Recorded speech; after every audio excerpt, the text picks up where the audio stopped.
Adab jima ini penting, berhubungan biologis dalam Islam.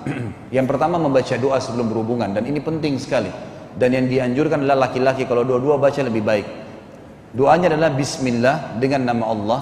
Allahumma jannibis syaitan, jauhkanlah syaitan, ya. Wa jannibis syaitani ma razaqtana. Ya Allah, jauhkan kami dari syaitan dan jauhkan syaitan dari apa yang kau karuniakan kepada kami. Maksudnya kenikmatan biologis dan juga anak yang akan lahir.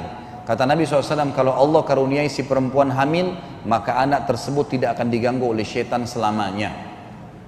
Maka ini termasuk harus dilakukan.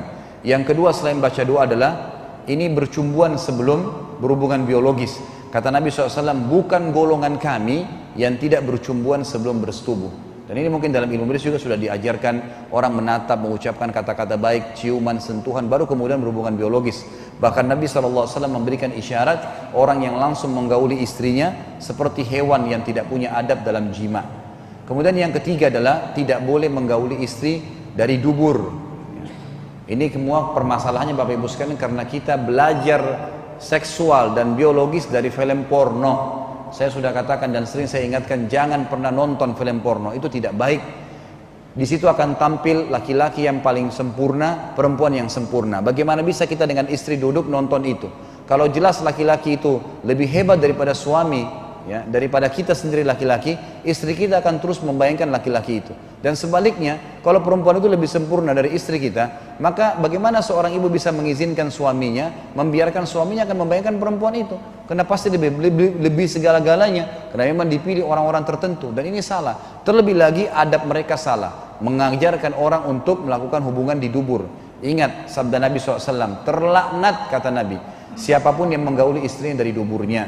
Juga Nabi SAW mengatakan Allah tidak akan melihat orang yang menggauli istrinya dari duburnya. Kemudian juga yang selanjutnya adalah yang poin setelahnya, tidak menggauli istri pada saat haid dan nifas. Maksudnya meletakkan kemaluan di kemaluan. Ini disebutkan dalam Al-Baqarah urutan 2 ayat 222. Ini mungkin Bapak Ibu bisa kembali ke ayatnya saja. Yang jelas Allah mengatakan, ditanyakan kepadamu tentang haid, katakanlah haid itu kotor dan jangan kalian sentuh wanita di saat itu.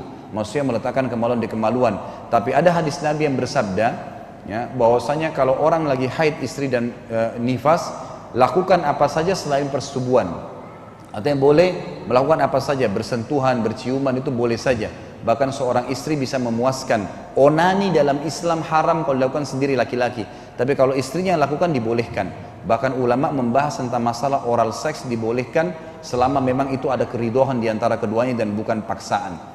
Ini termasuk hal yang diingatkan. Sebagai penutup Bapak Ibu sekalian adalah sabda Nabi SAW, ingatlah manusia yang paling buruk kedudukannya di sisi Allah pada hari kiamat adalah manusia yang berhubungan biologis suami istri, kemudian si istri sudah membuka semuanya pada istri suaminya, keterampilannya, kemahirannya, kecantikannya, kata-katanya. Si suami juga sudah membuka semua kepada istrinya, kemahirannya, keterampilannya dan seterusnya. Lalu masing-masing menyebarkan rahasia kepada orang lain.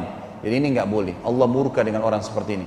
Kalau Allah kasih bapak-bapak istri yang Masya Allah melayani luar biasa biologisnya, tahan, tidak usah ceritakan. Karena kalau bapak-bapak cerita sama temannya, dan teman-teman bapak-bapak ini istrinya tidak begitu, apa yang terjadi? Dia akan berpikir untuk mengganggu istri kita. Karena dia tahu ini orang punya kelebihan. Begitu pula ibu-ibu kalau ceritakan pada teman-temannya, suami saya begini, suami saya begitu, ya suami mereka tidak begitu, maka mereka terpikir untuk mengganggu suaminya, gitu kan? Karena memang suami dia tidak seperti itu. Maka jangan diceritakan masalah ini, dan ini penting sekali. Makanya Nabi SAW melarang masalah-masalah seperti ini. Baik, mungkin ini insya Allah kita bisa sampaikan.